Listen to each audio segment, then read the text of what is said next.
ಎಲ್ಲರಿಗೂ ನಮಸ್ಕಾರ. ಸೌಜನ್ಯ ಕೇಸ್, ಸೌಜನ್ಯಳ ತಾಯಿ. ಅಬ್ಬಬ್ಬಬ್ಬಬ್ಬ, ಎಷ್ಟು ಸುಳ್ಳುಗಳು, ಒಂದ ಎರಡ. ಈ ಸೌಜನ್ಯಳ ತಾಯಿ ಕುಸುಮಾವತಿಯವ್ರನ್ನ ನೋಡಿದ್ದೀರ? ಮಗಳು ಸತ್ತಿದ್ದಾಳೆ, ಮಗಳಿಗೆ ರೇಪ್ ಆಗಿ ಮರ್ಡರ್ ಮಾಡಿದ್ದಾರೆ. ಅವಳಿಗೆ ನ್ಯಾಯ ಕೇಳಕ್ಕೆ ಯಾವುದೇ ಒಂದು ಕಡೆ ಈಕೆ ಬಂದಾಗಲೂ ಕೂಡ ಕರಿಯಾದ ಸೀರೆನ ಹಾಕೊಂಡು, ಏನು ಲುಕ್ಕು ತಾಯಿ, ಮಹಾತಾಯಿ ಇದು ಏನು ಲುಕ್ಕು ಗೊತ್ತಾ? ನೀವು ನೋಡಿ ಒಂದ್ಸರಿ ಆಕೆ ವಿಡಿಯೋಗಳನ್ನು, ಏನು ಲುಕ್ಕು,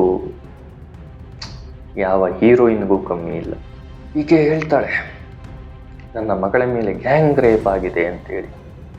ಆದರೆ ಪೋಸ್ಟ್ ಮಾರ್ಟಮ್ ರಿಪೋರ್ಟಲ್ಲಿ ಗ್ಯಾಂಗ್ ರೇಪ್ ಆಗಿದೆ ಅಂತಲೇ ಇಲ್ಲ, ರೇಪ್ ಆಗಿದೆ, ಗ್ಯಾಂಗ್ ರೇಪ್ ಆಗಿದೆ ಅಂತ ಇಲ್ಲ ಪೋಸ್ಟ್ ಮಾರ್ಟಮ್ ರಿಪೋರ್ಟಲ್ಲಿ. ಈಕೆ ನಿನ್ನೆ SIT ಕಚೇರಿ, ಬೆಳ್ತಂಗಡಿಯ SIT ಕಚೇರಿಗೆ ಬರ್ತಾಳೆ. ಬಂದು ನನ್ನ ಮಗಳನ್ನ ಹೊತ್ಕೊಂಡು ಬಂದು ಹಾಕಿದ್ದು ಇದೇ ಚಿನ್ನಯ್ಯನೇ, ಈ ಚಿನ್ನಯ್ಯನಿಗೆ ಎಲ್ಲ ಗೊತ್ತು, ಇವನನ್ನ ಮಂಪರು ಪರೀಕ್ಷೆಗೆ ಒಳಪಡಿಸ್ಬೇಕು ಅಂತ ಹೇಳ್ತಾಳೆ ಈ ಮಹಾತಾಯಿ ಕುಸುಮಾವತಿ. ಆದರೆ ಇದೇ ಮಹಾತಾಯಿ ಸಂತೋಷ್ ರಾವ್ನ ವಿಚಾರದಲ್ಲಿ ಆತನಿಗೆ ಮಂಪರು ಪರೀಕ್ಷೆ ಮಾಡಬೇಕು ಅಂತ ಅಂದಾಗ ಯಾರೆಲ್ಲ ಬೇಡ, ಅವನಿಗೆ ಮಂಪರು ಪರೀಕ್ಷೆ ಮಾಡಬಾರ್ದು ಅಂತೇಳಿ ಅಪೋಸ್ ಮಾಡಿದ್ರು, ಅದರಲ್ಲಿ ಈಕೆ ಕೂಡ ಒಬ್ಬಳು, ಈ ತಾಯಿ ಕೂಡ ಒಬ್ಬಳು. ಅದಾದ ನಂತರ ಧರ್ಮಸ್ಥಳದ ಅಣ್ಣಪ್ಪ ಸ್ವಾಮಿ ದೇವಸ್ಥಾನದಲ್ಲಿ ಎಲ್ಲರೂ ಪ್ರಮಾಣವನ್ನು ಮಾಡುತ್ತಾ ಇರುವಾಗ ಈ ತಾಯಿ ಅಲ್ಲಿಂದ ಹೊರಟೇ ಹೋಗ್ತಾಳೆ, ನಿಲ್ಲದೇ ಇಲ್ಲ. ಅಲ್ಲಿ ಇನ್ನೂ ದೇವರಿಗೆ ಕೈ ಮುಗಿತಾ ಇರ್ತಾರೆ, ಹೇಳ್ತಾ ಇರ್ತಾರೆ. ಆ ಸಮಯದಲ್ಲಿ ತಾಯಿ ಅಲ್ಲಿಂದ ಹೊರಟೇ ಹೋಗ್ತಾಳೆ, ನಿಲ್ಲದೇ ಇಲ್ಲ ಅಲ್ಲಿ. ಅದಾದ ಮೇಲೆ ಮೊನ್ನೆ ಒಂದು ನ್ಯೂಸ್ ಚಾನಲ್ಗೆ ಎಲ್ಲರೂ ಹೇಳ್ತಾರೆ, ನೀವು 3 ಅಪ್ಟಿಯರ್ ಮನೆ ಕಟ್ಟಿದ್ದೀರಾ ಅಂತೇಳಿ, ಹೆಂಗೆ ಸಾಧ್ಯ ಆಯಿತು ಅಂತ ಕೇಳ್ತಾರೆ. ಹೆಂಗೆ? ಆಗ ಆಕೆ ಒಂದು ಬ್ಯಾಂಕಿನ ಸ್ಟೇಟ್ಮೆಂಟ್ನ ಕೊಡ್ತಾರೆ. ನೋಡಿ, ನಮ್ಮಲ್ಲಿಗೆ 40 ಲಕ್ಷ ಸಾಲ ಇದೆ, ನಮಗೆ 40 ಲಕ್ಷ ಸಾಲ ಯಾವ ಬ್ಯಾಂಕಿನಲ್ಲಿ ಕೊಡ್ತಾರೆ ತಾಯಿ? ನೀನು ಅಷ್ಟು ದೊಡ್ಡ ಬಿಸ್ನೆಸ್ ಮಾಡ್ತೀಯ? ಹೋಮ್ ಲೋನ್ 40 ಲಕ್ಷ ಕೊಡ್ತಾರೆ, ನನಗಂತೂ ಗೊತ್ತಿಲ್ಲಪ್ಪ. ನಾನು ಯಾವುದೇ ಬ್ಯಾಂಕ್ನಲ್ಲೂ ನಾನು ನೋಡು, ಒಂದು ಸ್ಯಾಲ್ರಿಡ್ ಅಕೌಂಟ್ ಇರೋರಿಗೆ 40 ಲಕ್ಷ ಕೊಡೋದಿಲ್ಲ. ಈಗ ಕಷ್ಟ 40 ಲಕ್ಷ ಬ್ಯಾಂಕ್ ಲೋನ್ ಕೊಡ್ಬೇಕಂದ್ರೆ. ಹೆಂಗೆ ತಾಯಿ ನನಗೆ 40 ಲಕ್ಷ ಕೊಟ್ಟಿದ್ದು? ಒಂದು ಸ್ವಲ್ಪ ತಿಳಿಸ್ಕೊಡಮ್ಮ ನಮ್ಗಳಿಗೂ, ಯಾಕಂದ್ರೆ ನಾವುಗಳು ಮನೆ ಕಟ್ಟಿಸ್ಬೇಕು, ತುಂಬ ಕನಸಿದೆ ಮನೆ ಕಟ್ಟಿಸ್ಬೇಕು ಅನ್ನೋದು. ನಮ್ಗಳಿಗೂ ಹೇಳ್ಕೊಟ್ರೆ ನಾವು ಯಾವ ಬ್ಯಾಂಕು ಅಂತ ಹೇಳಿದ್ರು ಹೋಗ್ಬಿಟ್ಟು ಒಂದು ಸ್ವಲ್ಪ ಲೋನ್ ಇಸ್ಕೊಳ್ತೀವಿ. ನಮ್ಮ ಹತ್ರನೂ ಜಮೀನಿದೆ, ಎಲ್ಲ ಇದೆ, ಅದ್ರ ಮೇಲೆ ತಗೊಳ್ತೀವಿ ಬೇಕಿದ್ರೆ, ಆಯಿತಾ? ಅದಾದ ಮೇಲೆ ಈಕೆ ಇನ್ನೊಂದು ಹೇಳ್ತಾಳೆ, ನನಗೆ ಚಿನ್ನಯ್ಯನ ವಿಡಿಯೋ ಇತ್ತೀಚೆಗೆ ರಿಲೀಸ್ ಆಯ್ತಲ್ಲ, 2-3 ವೀಡಿಯೋಸ್ ಚಿನ್ನಯ್ಯಂದು ಇಂಟರ್ವ್ಯೂ, ಇವರು ಮಹೇಶ್ ಶೆಟ್ಟಿ, ತಿಮ್ಮರೋಡಿ ಮತ್ತು ಗಿರೀಶ್ ಮಟ್ಟಣ್ಣ ಮಾಡಿಸ್ಕೊಂಡು ಇಟ್ಕೊಂಡಿದ್ರಲ್ಲ, ಈ ಬುರ್ಡೆ ಗ್ಯಾಂಗ್ ಮಾಡಿಸ್ಕೊಂಡು ಇಟ್ಕೊಂಡಿತ್ತಲ್ಲ, ಆ ವಿಡಿಯೋ ರಿಲೀಸ್ ಆದಮೇಲೆ ನನಗೆ ಗೊತ್ತಾಗಿದ್ದು ಚಿನ್ನಯ್ಯ ನನ್ನ ಮಗಳ ಶವವನ್ನು ತಗೊಬಂದು ಹಾಕಿದ್ದು ಅಂತೇಳಿ. ಅಲ್ಲಿ ತನಕ ನನಗೆ ಗೊತ್ತಿಲ್ಲ ಅಂತೇಳಿ. ಎಂಥ ಸುಳ್ಳು, ಎಂಥ ಸುಳ್ಳು ತಾಯಿ. ಆ ಚಿನ್ನಯ್ಯನನ್ನು ಕರ್ಕೊಂಡು ಬಂದು ಈ ದರಿದ್ರ ಬುರ್ಡೆ ಗ್ಯಾಂಗ್ಗೆ ಪರಿಚಯ ಮಾಡಿಸಿದ್ದೇ ನಿನ್ನ ಅಣ್ಣ ವಿಠ್ಠಲ್ ಗೌಡ. ನಿನ್ನ ಅಣ್ಣ ವಿಠ್ಠಲ್ ಗೌಡ ಪರಿಚಯ ಮಾಡಿಸಿದ್ದು ಆ ಬುರ್ಡೆ ಗ್ಯಾಂಗಿಗೆ. ಆದರೆ ನಿನಗೆ ಗೊತ್ತಿಲ್ಲ. ನಿನ್ನ ಮಗಳಿಗೆ ನ್ಯಾಯ ಕೊಡಿಸ್ಲಿಕ್ಕೋಸ್ಕರ 13 ವರ್ಷದಿಂದ, ಸತತವಾಗಿ 13 ವರ್ಷದಿಂದ ಹೋರಾಟ ಮಾಡ್ತಿರುವಂತಹ ಮಹೇಶ್ ಶೆಟ್ಟಿ, ತಿಮ್ಮರೋಡಿ, ಗಿರೀಶ್ ಮಟ್ಟಣ್ಣ ಇವರುಗಳ ಸಂಪರ್ಕದಲ್ಲೇ ಕಳೆದ 2 ವರ್ಷದಿಂದ ಇದ್ದಾನೆ. ಆದರೂ ಕೂಡ ನಿನಗೆ ಗೊತ್ತಿಲ್ಲ. ಅಲ್ವಾ? ಎಂಥ ನಾಟಕ, ಎಂಥ ನಾಟಕ. ಮೊನ್ನೆ ಬರ್ತಾ ಸಹದಾಗಿ ಬಂದಿದ್ರಿ. ಆದರೆ ಅದು ಸ್ಕಾರ್ಪಿಯೋ ಕಾರ್, ಅದು ಡ್ರೈವರ್ ಬೇರೆ ಇದ್ರಪ್ಪ. ಯಾರ್ದು ಅಂತ ನನಗಂತೂ ಗೊತ್ತಿಲ್ಲ. ಸ್ಕಾರ್ಪಿಯೋ ಕಾರು, ಡ್ರೈವರ್ ಇದ್ರು. ಇವತ್ತಿಗೂ ಮೊನ್ನೆ ಯಾವುದೋ ನಿಮ್ಮ ಮನೆಯ ವಿಡಿಯೋ ನೋಡ್ಬೇಕಾದ್ರೆ ಸುಮಾರು ಒಂದು 2-3 ಕಾರ್ಗಳು ಇತ್ತು ಕಾಣಿಸ್ತು ಆ ವಿಡಿಯೋದಲ್ಲಿ. ನಿಮ್ಮ ಮನೆಯಲ್ಲಿ ಕಾಣಿಸಿದ್ದು ಯಾರ್ದು ಆ ಕಾರ್ಗಳು? SIT ಅವರು ಸ್ವಲ್ಪ ಈ ಮಹಾತಾಯಿನಾಗ ಸ್ವಲ್ಪ ಎನ್ಕ್ವೈರಿ ಮಾಡಬೇಕಾಗಿದೆ. ಅದಾದಮೇಲೆ ಈಕೆ ಒಂದು ಸ್ಟೇಟ್ಮೆಂಟ್ ಕೊಟ್ಟಿದ್ಲು ಇತ್ತೀಚೆಗೆ, ನನ್ನ ಗಂಡನಿಗೆ ಸ್ಲೋ ಪಾಯ್ಸನ್ನ ಹಾಕಿ ಸಾಯಿಸಿಬಿಟ್ರು ಅಂತೇಳಿ. ನಿನ್ನ ಗಂಡ ನಿನ್ನ ಮನೆಯಲ್ಲೇ ತಾನೇ ಯಾವ ಇದ್ದಿದ್ದು? ಬೇರೆ ಇನ್ನೊಬ್ರು ಮನೆಯಲ್ಲೆಲ್ಲಾದರೂ ಇದ್ದ? ನಿನ್ನ ಮನೆಯಲ್ಲೇ ಇದ್ದಂತಹ ನಿನ್ನ ಗಂಡನಿಗೆ ಬೇರೆ ಯಾರೋ ಬಂದು ಸ್ಲೋ ಪಾಯ್ಸನ್ ಹಾಕಕ್ಕಾಗುತ್ತೆ? ಒಂದು ಸ್ವಲ್ಪ ಆನ್ಸರ್ ಮಾಡು ತಾಯಿ. ನನಗೆ ಈಕೆ ಮೇಲೆ ತುಂಬ ಅನುಮಾನ ಇದೆ, ಎಕ್ಸ್ಪೆಷಲಿ ಇವಳ ಗಂಡನ ಹತ್ಯೆಯ ವಿಚಾರದಲ್ಲಿ. ಸ್ಲೋ ಪಾಯ್ಸನ್ ಹಾಕಿ ಸಾಯಿಸಿದ್ರು ನನ್ನ ಗಂಡನ್ನ ಅಂತ ಹೇಳ್ತಾಳೆ. ಇವರ ಮನೆಯಲ್ಲಿ ಯಾರು ಸ್ಲೋ ಪಾಯ್ಸನ್ ಹಾಕಿ ಸಾಯಿಸಿತ್ತು? ಸ್ವಲ್ಪ ಅನುಮಾನ ಮೂಡುತ್ತೆ. ಸ್ವಲ್ಪ SIT ಅವರು ಈ ವಿಚಾರವನ್ನು ಕೂಡ ಎನ್ಕ್ವೈರಿ ಮಾಡಬೇಕಾಗಿದೆ. ಯಾಕೆಂದರೆ ಈಕೆ ಹೇಳಿದ್ದೆಲ್ಲ ಕೇಳ್ತಿದ್ರೆ ಪಾಪ ಎಷ್ಟು ನೊಂದಿರಬೇಕು ಆಕೆ.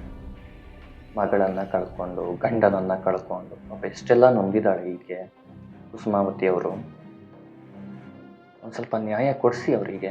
SIT ಅವರೇ ಸ್ವಲ್ಪ ನೋಡಿ ಈ ಕೇಸನ್ನು, ಸ್ವಲ್ಪ ಆಕೆಯ ಗಂಡನ ಕೇಸನ್ನ ಸ್ವಲ್ಪ ತಗೊಳ್ಳಿ. ಸ್ಲೋ ಪಾಯ್ಸನ್ ಹಾಕಿ ಯಾರು ಸಾಯಿಸಿದ್ರು ಅಂತ ಒಂದು ಸ್ವಲ್ಪ ಕಂಡುಹಿಡಿದು ತಿಳಿಸ್ಕೊಡಿ ಅವರಿಗೆ. ಅವ್ರಿಗೊಂದು ಸ್ವಲ್ಪ ನ್ಯಾಯ ಕೊಡಿಸಿ. ಮಗಳ ಕೇಸಿನಲ್ಲಿ ಆಗಲಿಲ್ಲ ಅಂದರು ಅಟ್ಲೀಸ್ಟ್ ಗಂಡನ ಕೇಸ್ನಲ್ಲಾದರೂ ಕೊಡಿಸಿ ಯಾರು ಸ್ಲೋ ಪಾಯ್ಸನ್ ಹಾಕಿದ್ದು ಅಂತೇಳಿ. ನನಗೆ ಈ ಕುಸುಮಾವತಿಯವರಿಗೆ ಇನ್ನೊಂದು ಕ್ವಶನ್ ಕೇಳಬೇಕಂತಿದೆ. ತನ್ನ ಮಗಳನ್ನು ರೇಪ್ ಮಾಡಿದ್ದು, ಸಾಯಿಸಿದ್ದು ಅಂತ ಹೇಳಿ ಒಪ್ಕೊಂಡಂತಹ ಈಕೆ ಫಸ್ಟ್ ಮುಂಚೆ ಒಬ್ಬರೇ ಮಾಡಿರೋದು ಅಂತ ಒಪ್ಕೊಂಡ ನಂತರ ಅದಾದ ಮೇಲೆ ಒಂದು ಮಾಧ್ಯಮದಲ್ಲಿ ಕೂತಾಗ ಈಕೆಗೆ ಅಣ್ಣಪ್ಪ ಸ್ವಾಮಿ ಈಕೆಯ ಬಾಯಿಯಿಂದ ಹೇಳ್ಸಿದ್ರಂತೆ. ಇಶ್ಚಲ್ ಜೈನ್, ಉದಯ್ ಜೈನ್ ಇವರೆಲ್ಲರ ಹೆಸರುಗಳನ್ನ. ಅಣ್ಣಪ್ಪ ಸ್ವಾಮಿ ಅಲ್ಲವೇ ನಿನ್ನ ಬಾಯಿಂದ ಇವರ ಹೆಸರುಗಳನ್ನೆಲ್ಲ ಹೇಳ್ಸಿದ್ದು? ಅದೇನಕ್ಕೆ? ಆ ಮೂವರು ನಾವು ಮಾಡಿಲ್ಲ ಅಂತ ಅಣ್ಣಪ್ಪ ಸ್ವಾಮಿ ಬೆಟ್ಟದಲ್ಲಿ ಪ್ರಮಾಣ ಮಾಡುವಾಗ, ಸತ್ಯ ಪ್ರಮಾಣವನ್ನು ಮಾಡುವಾಗ ನೀನು ಅಲ್ಲಿ ನಿಲ್ಲದೆ ಏತಕ್ಕೆ ಓಡಿ ಹೋದೆ? ಅಲ್ಲಿ ಯಾರಾದರೂ ತಿವಿತಿದ್ರ ನಿನಗೆ? ಚುಚ್ತಿದ್ರ ನಿನಗಲ್ಲೇನಾದರೂ? ಅಲ್ಲೇನಾದ್ರು ಚುಚ್ತಿತ್ತ? ಏನಮ್ಮ ತಾಯಿ ಪುಣ್ಯಾದ್ಗಿತ್ತಿ, ನೀವು ಸಿನಿಮಾ ರಂಗದಲ್ಲಿ ಇರುವಂತಹ ಎಲ್ಲ ತಾರೆಯರನ್ನು ಮೀರಿಸಿ ಆ್ಯಕ್ಟಿಂಗ್ ಮಾಡ್ತಾ ಇದ್ರ 13 ವರ್ಷದಿಂದ. ಅರ್ಥ ಮಾಡ್ಕೊಳ್ಳಿ. ಇಷ್ಟೂ ದಿನ ಇಲ್ಲದ ಕುಸುಮಾವತಿ, ಇಷ್ಟೂ ದಿನ ಇಷ್ಟೆಲ್ಲ ರಾದಂಥ ನಡೀತಿದ್ರು ಕೂಡ, ಅದರಲ್ಲೂ ಈ ಚಿನ್ನಯ್ಯ ಬಂದಾಗ ಈ ಬುರುಡೆ ಗ್ಯಾಂಗು ಒಂದು ಸ್ಟೇಟ್ಮೆಂಟ್ಸ್ನೂ ಕೊಟ್ಟಿತ್ತು. ನೋಡಿ ಚಿನ್ನಯ್ಯ ಬಂದಿದ್ದಾನೆ, ಸೌಜನ್ಯಾಳಿಗೆ ನ್ಯಾಯ ಸಿಗುತ್ತೆ. ಅವಾಗ ಕೂಡ ಈ ತಾಯಿ ಬಂದಿಲ್ಲ. ಯಾವಾಗ ಈ ಬುರುಡೆ ಗ್ಯಾಂಗಿನ ಕತೆಗಳು ಉಲ್ಟ ಹೊಡೀತು, ಚಿನ್ನಯ್ಯನ ಕೈಯಲ್ಲಿ ಮುಂಚೆ ಮಾಡಿಸಿಕೊಂಡಂತಹ ವಿಡಿಯೋಗಳು ಸಮೇತ ಫ್ಲಾಪ್ ಆಗಲಿಕ್ಕೆ ಸ್ಟಾರ್ಟ್ ಆಯಿತು, ಯಾವಾಗ ಇವರ ಬುಡಗಳಿಗೆ ಬೆಂಕಿ ಹತ್ಕೊಂತು, ಮಹೇಶ್ ತಿಮ್ರೋಡಿ ಅವ್ರಿಗಾಗಿರ್ಬೋದು, ಗಿರೀಶ್ ಮಟ್ಟಣ್ಣಂಗಾಗಿರ್ಬೋದು ಬೆಂಕಿ ಹತ್ಕೊಂತು, ಆಗ ಇವರ ಇನ್ನೊಂದು ಆಟ ಸ್ಟಾರ್ಟ್ ಆಯಿತು. ಯಾವುದು? ಅದೇ ಜನಗಳನ್ನು 13 ವರ್ಷದಿಂದ ನಂಬಿಸ್ಕೊಂಡು ಬಂದಿದ್ರಲ್ಲ, ಕಳ್ಳಂತ ಕಣ್ಣೀರು ಹಾಕ್ಸಿ ಕುಸುಮಾವತಿ ಅವ್ರ ಕೈಲಿ, ಕುಸುಮಾ ಹೋಗ್ಬಿಡಮ್ಮ ನೀನು ಹೋಗ್ಬಿಟ್ಟು 4 ಕಲಿ ಕಣ್ಣೀರು ಹಾಕ್ಬಿಡು ಅಂದರೆ ಜನಗಳು ನಂಬಿಡ್ತಾರೆ ನಿನ್ನ. ನೆಕ್ಸ್ಟ್ ನಮ್ಮದೇ, ನಾವೇನು ಹೇಳಿದ್ರು ನಂಬ್ತಾರೆ. ಆಮೇಲೆ ನೋಡ್ಕೊಳ್ಳೋಣ. ನೋಡಿ ಪಾಯಿಂಟ್ ನೋಡ್ಕೊಳ್ಳಿ. ಮಹೇಶ್ ತಿಮ್ಮರೋಡಿ ಹೊರಟೋಗಿದ್ದ, ಜೈಲಿಂದ ಬಂದವನು ಮಹೇಶ್ ತಿಮ್ಮರೋಡಿಯ ಮನೆಗೆ SIT ಆಫೀಸರ್ಸು ತನಿಖೆಗೆ ಹೋದಾಗ ಮಹೇಶ್ ತಿಮ್ಮರೋಡಿ ಮನೆಯಲ್ಲಿ ಇರಲಿಲ್ಲ, ಹೊರಗಡೆ ಹೋಗಿದ್ದ. ಕಾಲ್ ಬಂದಿತ್ತು ಒಂದು, ಮಹೇಶ್ ತಿಮ್ಮರೋಡಿಗೆ ಒಂದು ಕಾಲ್ ಬಂದಿತ್ತು. ಮಹೇಶಣ್ಣ ಎಲ್ಲಿದ್ದೀರ ಮಹೇಶಣ್ಣ? ಊಟ ತಿಂಡಿ ಮಾಡ್ತಾ ಇದ್ದೀನಿ ಮಾರ್ರೆ. ತಿಂಡಿ ಎಲ್ಲ ಬಿಟ್ಟು ಓಡಿ ಮಹೇಶಣ್ಣ, ನಿಮ್ಮ ಮನೆಗೆ SIT ಡಿಪಾರ್ಟ್ಮೆಂಟ್ ಅವ್ರು ಬರ್ತಾವ್ರೆ ಅಂತ ಒಂದು ಕಾಲ್ ಬಂತು. ಒಂದು ಕಾಲ್ ಬರ್ತಿದ್ದಂಗೆ ಮಹೇಶಣ್ಣ ತಿಂಡಿಯನ್ನು ಬಿಟ್ಟು ಪಂಚೆಯನ್ನು ಎತ್ತಿ ಓಡಿದ್ದಷ್ಟೇ. ಓಡಿದ ಮಹೇಶಣ್ಣ ಎಲ್ಲಿ ನಿಂತಿದ್ದಂತ ಗೊತ್ತಿಲ್ಲ. ಮತ್ತೆ ಬರ್ಲಿಕ್ಕೆ 2 ದಿನ 3 ದಿನ ಆಯ್ತು ಮಾರ್ರೆ. ಮತ್ತೆ SIT ಡಿಪಾರ್ಟ್ಮೆಂಟ್ ಅಂತ ಬಂದಿದ್ದು ಮಹೇಶನ SIT ಡಿಪಾರ್ಟ್ಮೆಂಟ್ ಹತ್ರ ಅಲ್ಲಿಗೆ ಬರ್ತಿದಂಗೆನೆ ಕುಸುಮಾವತಿಗೆ ಅವ್ರಿಗೆ ಒಂದು ಕಾಲ್ ಮಾಡಿದ್ದ. ಕುಸುಮಾವತಿ ಅವರೇ, ನಾನು ಇಲ್ಲಿ SIT ಡಿಪಾರ್ಟ್ಮೆಂಟ್ ಹತ್ರ ಇನ್ನು ಸ್ವಲ್ಪ 4 ಹೆಜ್ಜೆ ದೂರದಲ್ಲಿದ್ದೀನಿ. ಸ್ಕಾರ್ಪಿಯೋ ಕಾರ್ ಇದೆಯಲ್ಲ ನಂದು, ಕಳಿಸ್ತೇನೆ. ಡ್ರೈವರ್ ಬರ್ತಾನೆ, ನೀ ಹತ್ತಿ ಬಂದು ಬಿಡಲ್ಲ. ಬಂದು ಒಂದು ಸ್ವಲ್ಪ ಮೀಡಿಯಾ ಮುಂದೆ ಒಂದು 4 ಕಣ್ಣೀರು ಹಾಕಿ SIT ಡಿಪಾರ್ಟ್ಮೆಂಟ್ ಅವರಿಗೆ ಒಂದು ಕಂಪ್ಲೇಂಟನ್ನು ಬರೆದುಕೊಟ್ಟು ಅವರ ಎನ್ಕ್ವೈರಿ ದಿಕ್ಕನ್ನು ಬದಲಾಯಿಸೋದಲ್ಲ. ನಾವು ಸ್ವಲ್ಪ ರಿಲೀಫ್ ಆಗ್ತೀವಿ. ಆಗ ನಿನ್ನ ಮಗಳಿಗೆ ನ್ಯಾಯ ಕೊಡಿಸಬೇಕಲ್ಲ ಅಂತೆಲ್ಲ ಮಹೇಶಣ್ಣ ಕತೆಗಳನ್ನು ಹೊಡೆದು ಕುಸುಮಾವತಿಯವ್ರನ್ನ ಕರೆಸಿದ್ರು. ಕುಸುಮಾವತಿಯವರು ಕೂಡ ಬಂದು ಕಂಪ್ಲೇಂಟ್ ಕೊಟ್ಟರು. ನನ್ನ ಮಗಳ ಸಾವಿಗೆ ಈ ಚಿನ್ಮಯ್ಯನೇ ಕಾರಣ, ಇವನಿಗೆ ಎಲ್ಲ ಗೊತ್ತಿದೆ, ಇವನ ಅಂಪುರ ಪರೀಕ್ಷೆ ಒಳಪಡಿಸಿ ಅಂತೆಲ್ಲ ಕೊಟ್ಟರು. ಹೋದ್ರು. ಅದು ಒಂದು ಹೇಳ್ತೀನಿ ಕುಸುಮಾವತಿಯವರೇ, SIT ಡಿಪಾರ್ಟ್ಮೆಂಟು ಅಷ್ಟು ಈಸಿಯಾಗಿ ನಿಮ್ಮ ಕಂಪ್ಲೇಂಟನ್ನು ತಗೊಂಡು ಅಂತಿದ್ದಂಗೆ ಅದು ತನಿಖೆಯ ದಿಕ್ಕನ್ನು ಅದು ಬದಲಾಯಿಸೋದಿಲ್ಲ.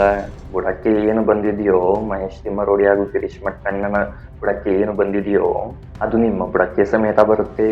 ಸ್ಟಾರ್ಟ್ ಆಗಿದ್ದು ನಿಮ್ಮ ಗಂಡನ ಕೊಲೆ ಹೆಂಗಾಯಿತು ಏನಾಯಿತು ಅಲ್ಲೆಲ್ಲ ಹೋಗುತ್ತೆ. ಅಲ್ಲೆಲ್ಲ ಹೋಗಿ ಅನಂತರ ತೀರ್ಪು ಬರುವುದು. ಕಾಯ್ತಾ ಇರಿ, ಬರುತ್ತೆ, ನಿಮ್ಮ ಹತ್ರಕ್ಕೂ ಬರುತ್ತೆ SIT. ಕಾಯ್ತಾ ಇರಿ.